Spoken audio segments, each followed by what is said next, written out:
प्यार करते हो ना किसी से? मम्मी से? नहीं वो मम्मी वाला नहीं, दूजा वाला प्यार। दूजा वाला प्यार तो है ना किसी से, तो उसके साथ कैसी बातें करते हो आप? तो एक एक घंटा आराम से बैठ के बात कर, क्योंकि पॉडकास्ट 3-3 घंटे का कर लेते हो। हाँ, पर पॉडकास्ट के अलावा क्योंकि हम बिजनेसेस भी रन कर रहे हैं, बिजनेसेस में मुझे ज्यादा बात करना होता है, वो कैप्टेंसी का रोल रहता है बिजनेसेस में। तो जब मैं मेरे गर्लफ्रेंड के साथ रहता हूँ, मुझे उनकी बातें सुननी होती है। उनकी बातें ना मेरे लिए थेरेपी की तरह होती हैं कि उनकी बातें सुनकर मैं शांत हूँ, वहाँ वो बॉस है, तो वो मुझे अच्छा लगता है। क्या बात है यार, क्या बात है, ये अच्छी चीज़ है। आपने बिजनेसेस आपने बोला, सो मैं मिला था विराज से, हम बहुत सारी बातें विराज के साथ हर महीने में 1-2 कॉल होते रहते हैं। तो मुझे वहाँ से पता चला, बहुत टाइम पहले मॉन्क ई से आया कॉल कोई किसी काम के लिए, तो शायद विराज ही था। हाँ, विराज ही था। फर्स्ट टाइम विराज ने ही कॉल किया था। तो मैंने बोला यार मॉन्की, तो मेरे को पता है कि वो आपकी कंपनी थी, बिकॉज वो टाइम पे मैं बहुत पॉडकास्ट देखता था। तो मैं विराज से मिला, मैंने बोला क्या चल रहा है, कैसा है ये वो। तो मेरे को बहुत मतलब यंग है, बहुत बालक है, मतलब लिटरली दे आर आपके पूरे ग्रुप में, मतलब ऐसा 25, 26, 27, 28 कितने? मैं शायद ओल्डेस्ट गाय हूँ। चाचा ताऊ कोई नहीं रखा, सब यंग। नहीं लिटरली बहुत यंग है। और वो तो विराज तो वहीं रहता था जहाँ मैं रहता था, चारकोप कांदीवली में रहता था। विराज नाम से भी वो गुजराती। हाँ, गुजराती हाँ विराज भैया, कांदीवली कनेक्शन। तो मैं बातचीत किया, मैंने बोला यार ये, वहां से और मोटिवेशन मिली। फर्स्ट मीटिंग तब मैंने शायद नया पॉडकास्ट नहीं चालू भी नहीं किया था, पॉडकास्ट चालू नहीं किया था, खाली स्टूडियो बनाया था और एक्सप्लोर कर रहे थे क्या करना है। तो मैं मिला, मैंने बातचीत की, मैं इतना इंस्पायर हो गया ना, मैंने बोला यार ये लड़के लोग एंटरटेनमेंट, ये एंटरटेनमेंट इंडस्ट्री है।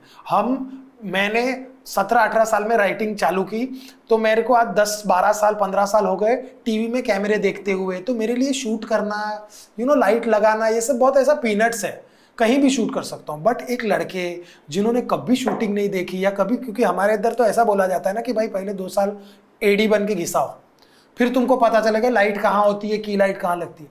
आप लोगों ने यूट्यूब से इतना कुछ सीख के अपने आप ही कर दिया, वो मेरे लिए बहुत बड़ी बात है। तो कोई टीवी वाला, शूटिंग वाला कोई नहीं था आप में से? नहीं, पर हम सारे एक ही इंजीनियरिंग कॉलेज में थे। वो एक गुजराती कॉलेज है जिसका नाम है डीजे सांगवी, और वहाँ हमारी सारी कोर टीम उसी कॉलेज से। आई थिंक अगर आपने 3 इडियट्स देखी है, तो 3 इडियट्स में ये जो दिखाया गया ना कि प्रेशर रहता है इंजीनियरिंग स्टूडेंट्स पर, एक्चुअल रियल लाइफ में उससे 10 गुना ज्यादा प्रेशर रहता है।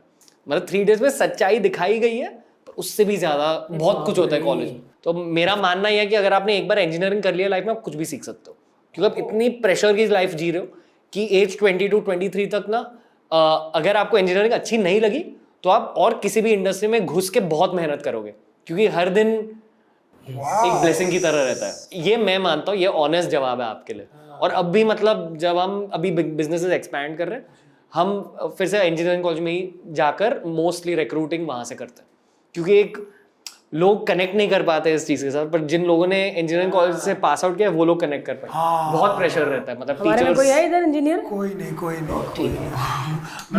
यहाँ तो मैं खुद पढ़ा लिखा नहीं हूँ, मैंने खुद 10th के बाद कॉलेज नहीं गया भाई।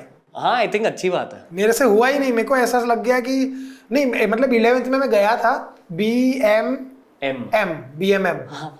तो BMM में सीखता था। वो टाइम पे मेरे को मिल गया कॉमेडी सर्कस लिखने के लिए। 10th बोल दिया। सुनील शेट्टी सर उस दिन बोलते थे, कहते हर्ष मुझे लगता है ना बहुत, उसने ना पढ़ाई बहुत की है। नहीं, बट मैंने बुक्स बहुत पढ़ी, मैंने बुक्स बहुत पढ़ी भाई, मतलब वो स्कूलिंग या वो वाली पढ़ाई नहीं की, बट अदरवाइज किताबें, बुक्स। मेरे को इंग्लिश, मैं गुजराती मीडियम में पढ़ा लिखा हूँ भाई, बट फिर मेरे को इंग्लिश सीखनी थी, तो मैंने चेतन भगत सबसे सिंपल लिखते थे, तो मैंने चेतन भगत की ऑलमोस्ट सारी किताबें पढ़ ली, फिर ओशो की पढ़ी किताबें। तो वो चीज़ें पढ़ के फिर कहीं जैसे मैंने राइटिंग चालू की, तो किसी ने बोला फिल्में देखो, भाई मैंने सारी पिक्चरें देख ली। मेरे को किसी ने बोला if you want to be a good comedy writer you should know jokes. भाई दुनिया के 2014 तक जितने जोक्स थे ना, वो सारे मैंने पढ़ लिए। मेरे को ऐसा था, और कहीं ना कहीं तब फायदा नहीं हुआ, लेकिन आज मेरे को आप कॉमेडी स्क्रिप्ट लिखने बोलो ना, ऐसा नहीं कि वो जोक से, लेकिन कहीं ना कहीं एक कंस्ट्रक्शन होता है जोक का, वही आप कर रहे हो, और वही आपका इम्प्रोवाइजेशन में आता है, आपकी बातों में आता है, आपके लिखने में आता है। तो कहीं ना कहीं वो सारी चीज, जैसे आप मेरा ऐसा कुछ नहीं रणवीर, आप तो गॉड गिफ्ट पंजाबी बंदे, खाओ पियो। हमने कुछ डकार मारा, लोग हंस पड़े, हंस पड़े। मेरे को मतलब मैंने जैसे इसने कहा ना, मैं अब क्या बोलूँ, मतलब मैं गोनी टाइप होता ना, ये वो वाला है। इसको तेरे को पता भारती, इस चीज को ऐसे कर, तो ये तो टाइप ए पर्सनालिटी। मैं हूँ कि मजदूर, ये है कि इस डब्बे में इतना चलना है मेरे को, मैं मजदूर हूँ, जितना मर्जी मेरे को वेट उठा लो, मैं वो हूँ। लेकिन मुझे जो पीछे की बारीकियाँ होती ना वो नहीं पता, मुझे मेरे काम की बारीकियाँ पता है।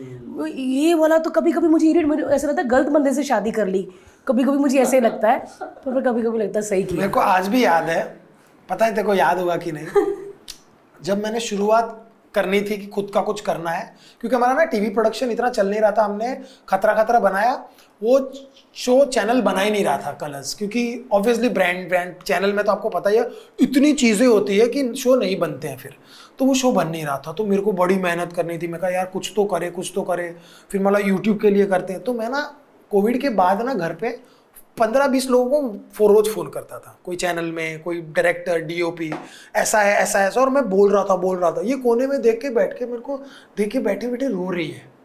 बोला क्यों, क्या हो गया भारती, क्या हो गया? बोले नहीं यार ऐसे नहीं देखा जाता, तो कितना बोल रहा है, क्या कर रहा है, तो क्यों ऐसा पागलों की तरह कर रहा है? बेच रहा है बेचारा अपने आप को, क्योंकि अपने पति के लिए बुरा लगता है। क्योंकि मैं बहुत प्यार करती हूँ इससे, भाई उसको ना ऐसे कर लेंगे, तो मैं ऐसे देख रही हूँ कि मैं जा रही हूँ, मैं करके इतना पैसा ला रही हूँ, और ये बेचारा जो बैक स्टेज वाले होते हैं उनको कितनी मेहनत करनी पड़ती है अपनी चीज़ बेचने के लिए। बट तो मुझे बाद में पता चला कि ये जो चीज़ है ना, ये क्लिक कर गई ना तो फिर कर गई। और कोई नहीं मानता था भाई, मैं सबको बोलता था। पॉडकास्ट के लिए हमको कोई कंपनी मैनेज करती थी, उनको मैं बोल के थक गया कि भाई पॉडकास्ट करो, ये औरत बिना स्क्रिप्ट के 3 घंटा हंसा सकती है। मुझे स्क्रिप्ट नहीं, आप मुझे स्क्रिप्ट दे दोगे ना तो मेरा ऐसे हो जाएगा। आप मुझे ना मुंह से, मैं ये लिखते ना लोग, मुझे प्लीज स्क्रिप्ट पहले दे दो, लोग पढ़ते हैं, मैं नहीं, ये मैं कहती हूँ तू मुझे सिर्फ बोल। ये मुझे बोलता है और मुझे समझ आ जाता है। मैं पेपर वाली नहीं हूँ रणवीर, मैं वो पढ़ाई वाली बच्ची हुई नहीं कि ओके फर्स्ट रणवीर आएगा, देन उसके पास के बैठा और फर्स्ट क्वेश्चन उसको पूछना, नहीं, छोड़ो भाई, रैंडमली मैं वैसी वाली हूँ, और आज वैसा ही चल रहा है। आज कपिल भाई वही बोलते हैं ना, कहते हैं वही रॉनेस चल रही है आजकल, वो हो गया अभी। नमस्कार, आज हमारे साथ है रणवीर। तो रणवीर आपकी शुरुआत कैसे हुई?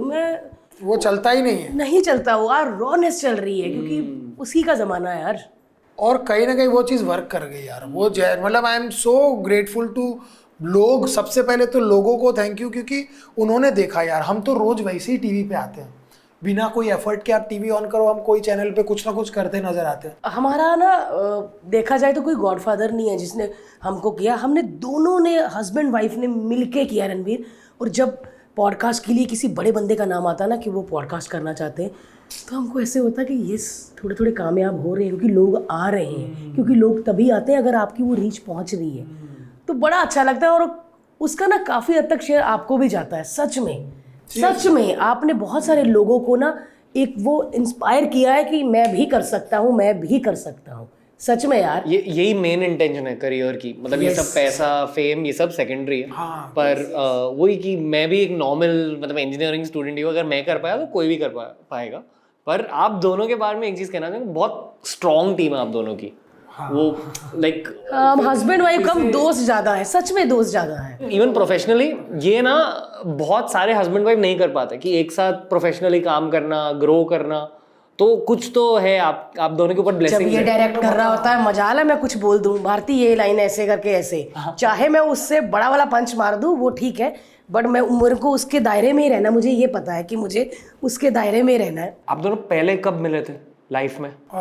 2009 में कॉमेडी सर्कस, जब मैं ये लकड़ी हुआ करता था और मैं गोनी हुआ करती थी, सच में।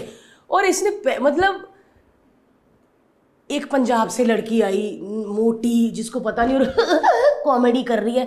और इधर मैंने जब देखा कि हर लड़की को मॉडल बनना है, किसी को टेढ़े मेढ़े मुंह बना के हंसाना नहीं, और मैं कर रही हूँ, लोग इतना कर रहे हैं। इसीलिए मोटी कहने से पहले मैंने अपने आप को, क्योंकि मैं मोटी हूँ तो ठीक है, मैं मोटी हूँ, बट इसने जब मुझे प्यार का इजहार किया ना, तो मेरे को लगा कि मैं वाकई यार लड़की हूँ। इसको भरोसा नहीं होता था। मैं इसको बोलता था ना कि भारती तेरी आंखें बड़ी सुंदर है, तो ये नहीं बोलती थी। मेरे को बस ये था कि यार ये बहुत अच्छी है, और मैंने बोला चाहे हम दोस्त रहे या वो रहे, मैं इसको ना हर्ट नहीं करूँगा, क्योंकि बहुत प्योर सोल है, मैं नहीं दुख नहीं दे सकता। मेरी खुद की एक थियरी है कि जब आप अपने लाइफ के कोई स्पेशल इंसान से पहली बार मिल रहे हो ना, जो आगे जाकर स्पेशल इंसान बनने वाला है, उस पहली मुलाकात में कुछ हो जाता है, कुछ फील होता है कि हाँ इस इंसान के साथ ना कनेक्शन बैठेगी, ये मेरे साथ हमेशा, वो दोस्त हो सकता है, बिजनेस पार्टनर हो सकता है, रोमांटिक पार्टनर हो सकता है, तो